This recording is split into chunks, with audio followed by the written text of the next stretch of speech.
Welcome to episode 166 of 10 Minute Record Reviews. And this time I'm going to talk about Chic's debut record from 1977, Chic. And what I have here is an original Canadian pressing from 1977, complete with electrical tape and scotch tape and orange sticker and various other degradations, but the vinyl still sounds pretty good. And the cover art, of course, is a bit of a nod to Roxy Music, of whom Nile Rodgers and Bernard Edwards were big fans. So this, of course, is the first outing of Rodgers and Edwards' band project Chic, and they were, of course, the musical heart of the band as songwriters, as musicians, and as producers. And it's also, I think, fair to say that they had a musical and a technical vision for Chic in terms of what they wanted to achieve, which was similar to, for instance, what Jimmy Page wanted to do in hard rock terms with Led Zeppelin. It's also similar to the kind of production visions of Quincy Jones and Creed Taylor in the 1960s and 1970s. Chic, of course, the concept band, was only a part of the broader vision that Rodgers and Edwards had for music, and other manifestations of that vision include, of course, the band Sister Sledge, who were very successful later in the decade, the revitalization of Diana Ross's career, and then later on, and particularly in the work of Nile Rodgers, the success of David Bowie, Power Station, which included Edwards as well, and of course, in more recent years, Daft Punk. As I mentioned, like Jimmy Page, like Creed Taylor, and like Quincy Jones, these guys have a real production vision. What they shared with Jimmy Page was the fact that they also were a major musical part of their own vision and redefined the instruments that they played in the process of realizing it. They had a great, if relatively short run with Chic at the top. This isn't the best of the records they did with Chic. It's basically a demo tape put on vinyl, but it's still a good album and it sets the stage for the great music to come. Nile Rodgers was born in New York in 1952 and he grew up in the Village. He had if not a hard upbringing, at least a difficult upbringing in parts, because his mother and his stepdad were both addicted to heroin, and he himself began using drugs at an early age. At the same time, he was, principally through his stepdad, immersed in a pretty vibrant artistic community, and the people who come by the house were folks like Richard Pryor, Lenny Bruce, and Thelonious Monk. He was a multi-instrumentalist growing up. He played both woodwinds and guitar, and he was also quite politically conscious. He was, in his later teens in the late 1960s, one of the leaders of the local chapter of the Black Panther Party.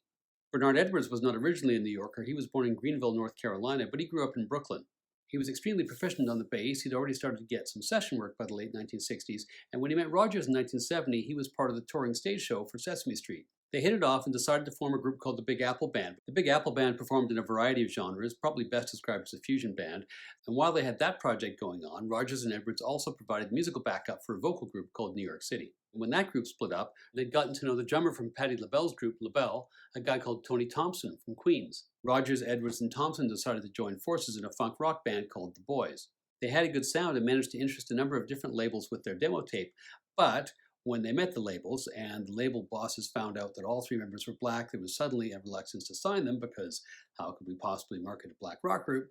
And so nothing really came of that band.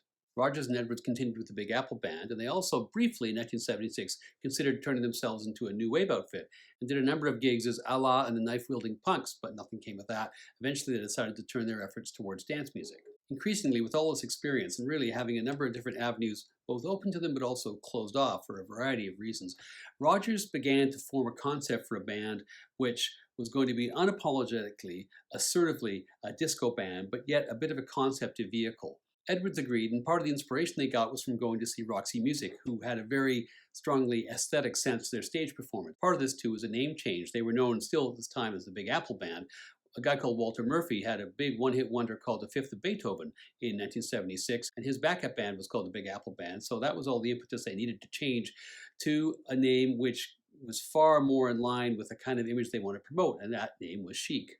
They'd liked working with Tony Thompson before, so they brought him in again on drums, and he in turn recommended a keyboardist, a guy called Raymond Jones. However, they still needed someone on the mic, so they enlisted a singer called Norma Jean Wright. She'd been in a trio called the Topettes, and she'd also toured briefly with a big R&B band, the Spinners. At this stage, in 1977, she was also interested in a solo career, so she told Edwards and Rodgers that she would join Chic, but only if they would support her solo record the following year, which they duly did, and the record didn't do too badly. Now a settled group, they recorded the demo single, Dance, Dance, Dance, Yowza, Yowza, Yowza, and shopped it around to a whole bunch of labels, none of whom bit. Finally, a small little label called Buddha agreed to release it as a 12-inch, which they did, and it was a smash hit in the clubs. Instantly, Atlantic comes in, signs the group, and says, we'll distribute the single nationwide. It goes to number 6, and now they're really in the big time. So at this point, the scramble is on to pull an album together. Chic's debut album was produced by Rogers and Edwards, with Kenny Lehman, the woodwind player, doing production on one track. The core lineup is Bernard Edwards on bass and vocals, Nile Rodgers on guitar and vocals, Tony Thompson on drums, Raymond Jones on keys, and lead vocals provided by Norma Jean Wright. However, there are also some very significant contributions by some session players here, particularly backup singers. No less a singer than Luther Vandross is here on backup, and he'd sung with everybody in the 1970s, from Ringo Starr to Diana Ross. He also brought in a woman called Alpha Anderson. They'd been working together on the Quincy Jones production of the soundtrack to The Wiz, the musical, which of course starred Diana Ross and Michael Jackson. And she also at this stage was a relatively experienced singer in the New York scene on the stage, and she'd also done some work in jazz circles, particularly with the Adderley brothers, Nat and Cannonball.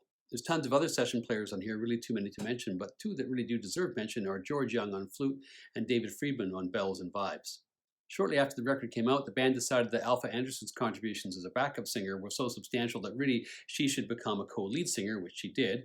Pretty soon thereafter, as previously agreed, Norma Jean went solo, having her record produced by Bernard and Nile, and Lucy Martin comes in to replace her. The timing of all this was a bit unfortunate for Norma Jean, and fortunate for Lucy, I guess, because for the next few years, Chic is just an absolute hit machine, while Norma Jean's own solo career is just okay.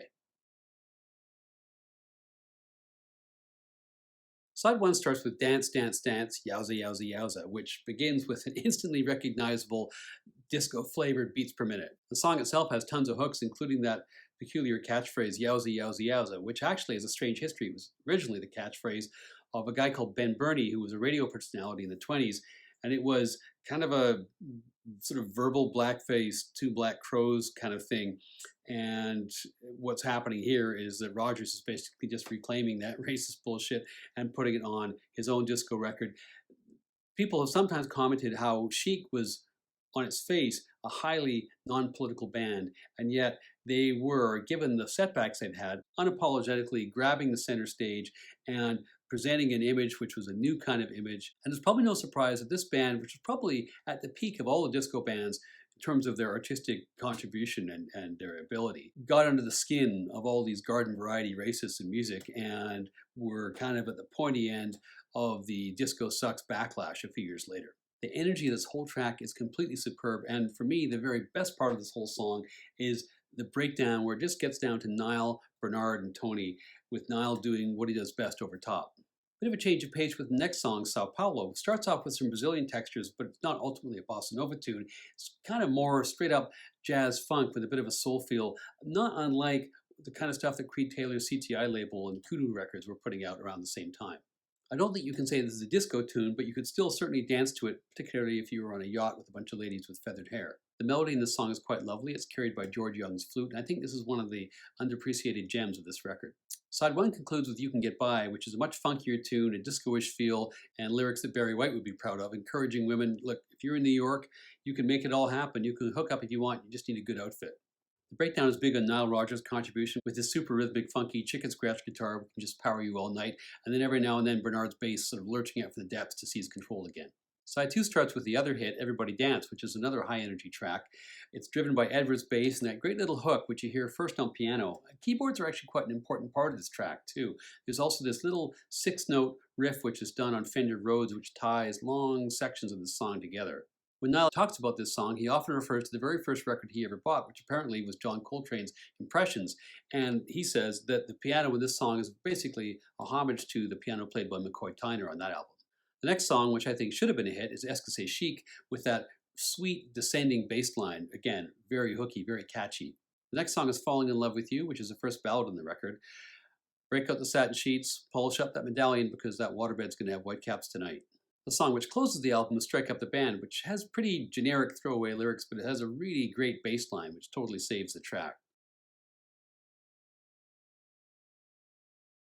Thinking about this album, what strikes me is that as much as Nile Rodgers is really the person who's the bigger name out of this duo, this is very much Bernard Edwards' record. Rodgers is here in many capacities, and he's great, but what really sticks with you on hearing this are the bass lines. The playing here is generally inspired, though as I mentioned, it's not a perfect record.